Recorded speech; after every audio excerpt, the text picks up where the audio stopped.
Hello. Today General Hospital will reveal while Port Charles was still trembling beneath the weight of two catastrophic fires that had nearly shattered its heart, the Corinthos family stood at the center of a storm that was far more calculated, far more sinister than anyone had dared imagine. The first fire had engulfed Michael's penthouse, nearly ending his life in a blaze that reeked of arson masked as coincidence. The second had almost burned Christina alive inside Charlie's pub, a familiar and beloved haven now turned into a battleground. These weren't accidents. They were messages. Statements.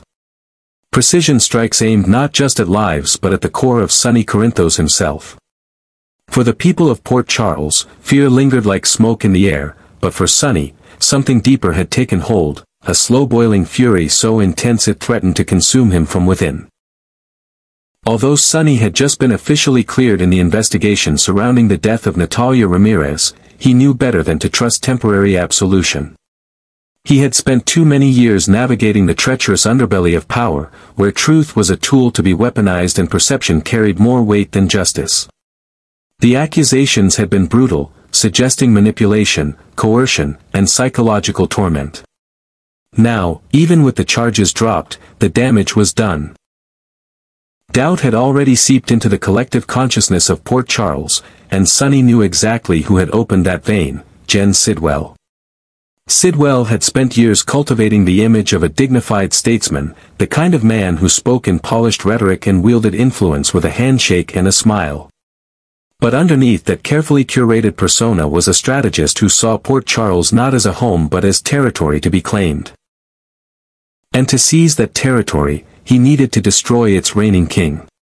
Sonny Corinthos wasn't just a man to Sidwell, he was a symbol of resistance, a shadow that loomed over every political maneuver, a force too entrenched to control. So Sidwell had made a decision, Sonny had to fall. Not just in reputation, not just in court, but in blood. He began by manipulating Curtis Ashford, subtly coercing him into greenlighting a provocative article that cast doubt on Sonny's role in Natalia's death. Then, through carefully timed leaks and subtle prods to local media outlets, Sidwell fanned the flames of suspicion. He began painting Natalia not as a tragic loss, but as a potential victim of Corinthos's influence, suggesting that her relationship with Sonny was toxic and possibly fatal. Whispers turned to headlines, and headlines turned to rumors whispered in cafes, hospital hallways, and gallery openings. Sidwell had weaponized grief. And worse, he was winning. Meanwhile, inside the Corinthos estate, Sonny tried to keep his family from fracturing under the weight of growing fear. He forbade Gio, his young and fiercely loyal grandson, from getting involved. Sonny knew what this war could cost, and he had already lost too much. But Gio, sharp and unrelentingly curious, saw things differently. He had grown up watching Sonny from both afar and within the walls of the family home. He had seen what others refused to. That behind the hardened exterior was a man who protected what he loved at any cost. And Gio wasn't about to let that man fall without a fight. Ignoring his grandfather's orders, Gio began conducting his own silent investigation. Using knowledge picked up from years of watching Sonny's operations, and his own instinctive cunning, Gio trailed Sidwell's allies. He began eavesdropping on key conversations. Jordan Ashford's tense dialogue with Anna Devane, coded messages passed through encrypted emails, unguarded moments of arrogance when Sidwell believed no one was listening. Each piece of information built a clearer picture, one that made Joe's blood run cold. Sidwell was not just planting seeds of doubt, he was engineering Sonny's downfall in layers, psychological and political, leading up to one final act, assassination. The plan was chillingly elegant. During an upcoming memorial event held under the guise of honoring Natalia's life, Sidwell intended to stage a public assassination. The assassin, professionally trained and imported quietly into town, would execute Sonny in front of a crowd, creating a narrative of karmic justice. It would be portrayed as a rogue act, a tragedy fueled by grief and outrage. And Sidwell would stand at the podium, grief-stricken, promising healing and order in the wake of chaos he had secretly orchestrated. Faced with this horrifying truth, Gio realized he couldn't afford to wait. He needed proof, and he needed it fast. Through a contact in private security, Gio discovered that Ezra Boyle, the man funneling resources into Sidwell's plan, had been caught on surveillance footage meeting the assassin at a private airstrip just outside town. Retrieving that footage meant infiltrating a fortified data center under heavy surveillance. Gio went in alone. The break-in nearly ended in disaster. Motion detectors, armed guards, and encrypted files made it almost impossible. But Gio, driven by the fear of losing his grandfather and the need to stop an irreparable tragedy, pushed through. He accessed the server, downloaded the footage, and slipped out moments before the alarms went live. Exhausted, bruised, and still reeling from what he had seen, Gio returned to the Corinthos estate under the cover of darkness. He bypassed Sonny's guards and slipped into the office, where his grandfather sat in silence, nursing a whiskey and the weight of everything he had lost. Wordlessly, Gio handed Sonny a small encrypted drive, urging him to watch. What followed was one of the longest silences of Sonny's life. As the footage played, Ezra's smug face, the assassin's cold demeanor, the exchange of money and weapons, Sonny sat frozen. The air in the room thickened, time seemed to slow. 1,000 emotions coursed through him, rage at Sidwell's treachery, disbelief at the brazenness of the plot, and an overwhelming, crushing fear for Gio. Because Sonny understood instantly what the footage meant. Gio had put himself in harm's way, broken into a facility controlled by Sidwell's men, and confronted the darkest layers of corruption, all for him. The boy he had tried so hard to shield from this life had willingly stepped into the fire to drag him out. And in that moment, Sonny's fury was eclipsed by love. Not the soft, sentimental love of a grandparent, but the fierce, protective bond forged by loyalty and shared blood. He reached out, pulling Gio into a tight embrace, and for the first time in days, his voice cracked, not with anger, but with gratitude. Gio had saved his life. But more than that, he had reminded Sonny who he was. Not just a man accused, not just a name in the headlines, but a patriarch, a protector, and a fighter. The war wasn't over, but the tide had shifted. Because now, Sonny Corinthos wasn't just defending himself. He was coming for Sidwell, with truth, with vengeance, and with the blood bond of a grandson who had proven himself not only worthy of the Corinthos name, but of its legacy. From that moment on, Sonny Corinthos no longer saw Gio as the naive, impulsive boy he once tried to shield from the unforgiving world he inhabited. The illusion of innocence had been shattered, not by trauma alone, but by a deliberate and courageous choice, the choice to act when others hesitated, to walk directly into danger with his eyes open, and to do so not for glory, not for vengeance, but for loyalty to his blood. In the flickering light of that surveillance footage, where the faces of his would-be assassins had been burned into the screen, Sonny looked at Gio with new eyes. The image of a child who needed protection had faded. What stood before him now was a man forged not by age, but by conviction, unflinching, brave, and prepared to carry the weight of the Corinthos legacy. Sonny had seen many men break under far less. He had seen fear reduce strong people to cowards, and self-interest turn allies into traitors. But Gio had done what no one else had dared. He had stepped into the shadows others feared to acknowledge. He had infiltrated the enemy's world, peeled back the layers of deception, and stared into the eyes of death without blinking. He had risked not only his freedom but his life, and not for ambition or reputation. He had done it for his grandfather. For family. For a name he refused to see dragged through the mud without a fight. And that, more than anything else, told Sonny everything he needed to know. In the heavy silence that followed, words felt inadequate. There was no speech, no lecture, no proud declaration that could capture the gravity of what had just unfolded. Instead, Sonny moved forward, his every step burdened by the weight of emotion he had kept buried for too long. He reached out and wrapped Gio in an embrace, not one of desperation or fear, but of deep, bone-deep gratitude. His arms tightened around the boy who had become a man, and in that moment, Sonny wasn't just holding his grandson, he was holding a part of his legacy reborn. There was no need for theatrics. No need for explanations. The silence said everything. It carried the echo of gunfire from past battles, the sting of betrayal Sonny had endured from men who once called him brother, the quiet sorrow of names lost along the way, Jason, Stone, Morgan. And now, here was Gio, standing in that sacred lineage not because he was born into it, but because he had earned it.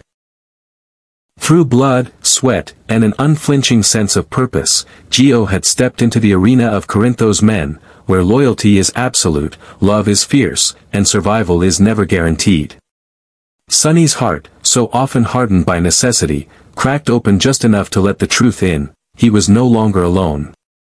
For years, he had carried the weight of his empire on his shoulders, trusted few, and loved fewer still. But Gio had proven that the legacy he had built, forged in fire and shadow, would not die with him. It would live on, not through empire or reputation, but through courage. Through sacrifice. Through this boy who had walked through the fire and come out forged in steel. And as Sonny released him from that embrace, their eyes met in a silent understanding. There was no more hiding for Gio, no more pretending he was just a bystander. He was now an active player in a dangerous game. One where every move could be their last. But he had proven that he could play. More than that, he had proven that he could win. Sonny stepped back, his voice still caught in his throat, but his gaze spoke volumes. Pride. Respect. And most of all, an unbreakable bond, something more enduring than blood, something sacred and eternal. Gio had given him more than just evidence, he had given him hope. Hope that the Corinthos name would not only endure but evolve. That from the chaos, something stronger, purer, and more relentless would rise. And from that day forward, Gio was no longer just a grandson. He was a Corinthos man.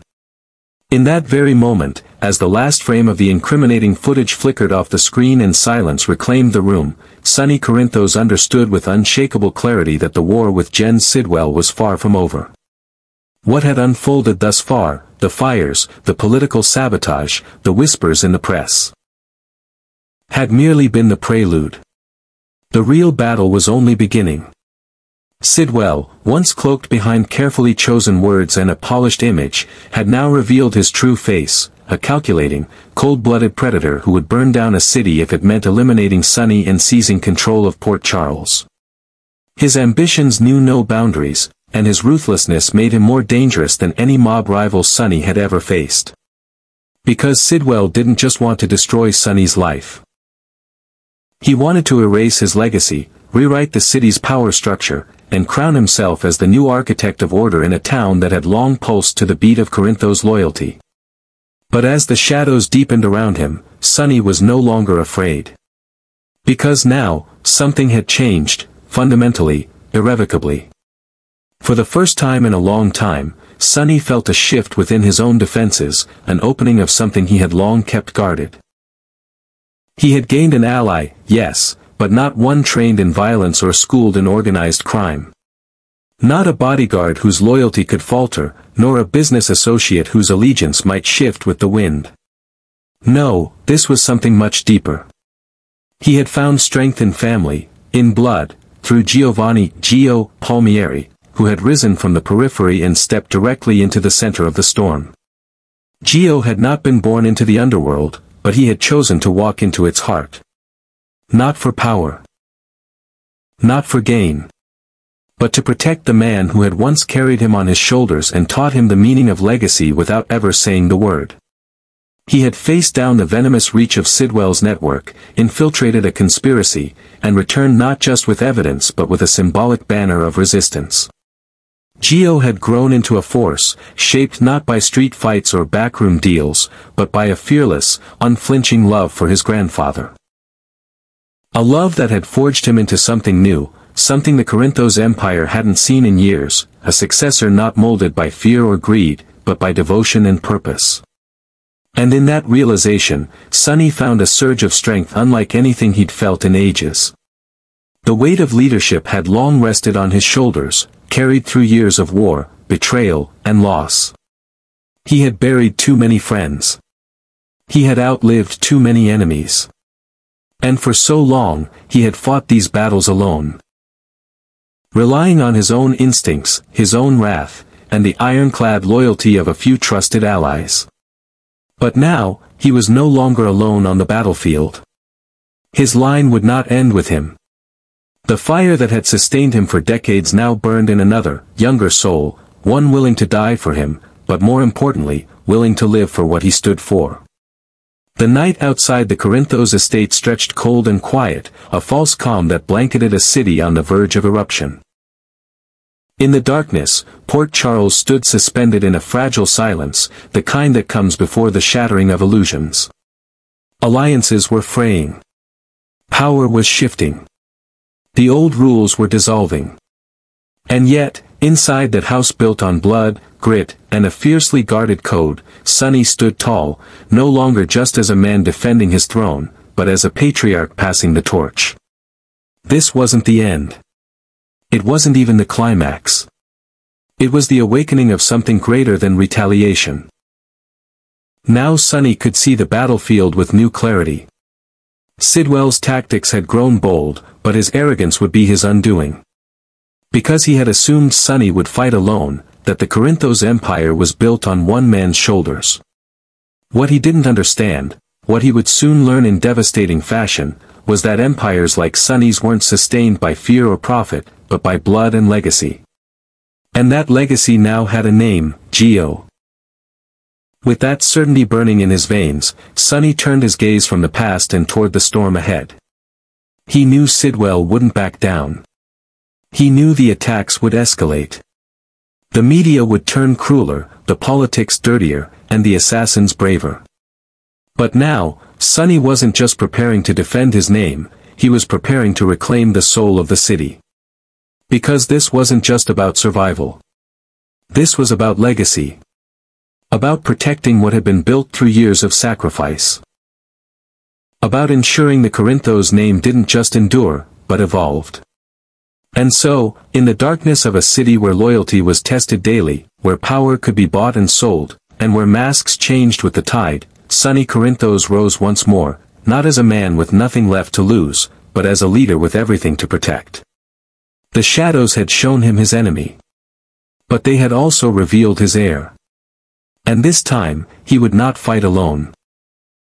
And so, as the night deepened over Port Charles, blanketing its streets in a deceptive quiet, Sonny Corinthos stood in the solemn stillness of his home, aware that something irreversible had just shifted, not just in his war with Gen Sidwell, but in the very foundation of his life.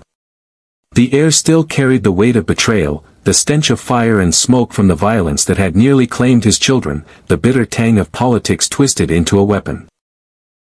But amidst the destruction, there was also clarity, raw and undeniable. For decades, Sonny had been the spine of a kingdom built not of thrones or crowns, but of loyalty, of fear, of control.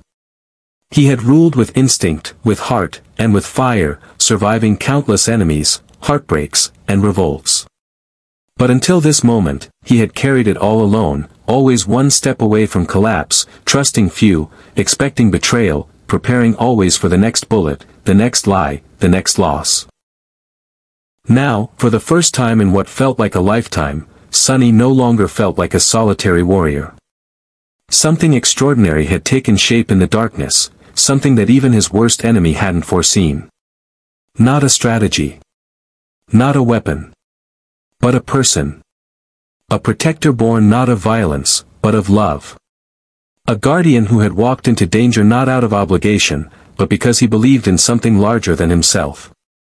Geo. Geo had not only saved his life, he had changed its trajectory. In the span of a few days, the boy Sonny once feared would be broken by this world had shown the kind of resolve, intelligence, and loyalty that men twice his age lacked. He had infiltrated an assassination plot, unmasked a political tyrant, and risked everything to ensure Sonny's survival. But beyond that, Geo had given Sonny something far more powerful than protection, he had given him hope. Hope that his legacy would not end with him. Hope that the Corinthos name would not vanish into the pages of police files, court records, and half-remembered headlines.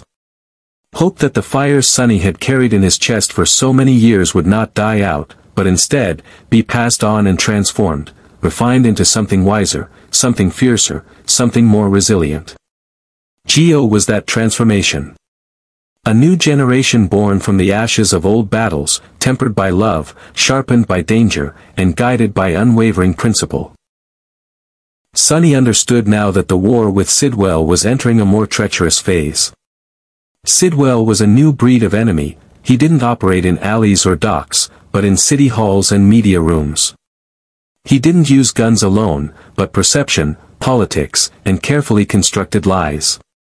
He was poisoning the city from within, turning allies against each other, framing narratives, engineering tragedies. The fires that had nearly killed Michael and Christina were just a preview. Sidwell's plan extended beyond personal vengeance. It was an overhaul of power, a hostile takeover of Port Charles's soul. But if Sidwell thought Sonny would cower, he had miscalculated. Because now, Sonny wasn't just a target, he was a leader reborn. Armed not only with proof of Sidwell's crimes but with a renewed purpose, Sonny could feel the tide turning. The old ways would not be enough. This war would be fought on multiple fronts: public image, legal manipulation, personal retaliation. Sonny would have to be smarter, faster, more ruthless than ever before. And this time, he would not be alone.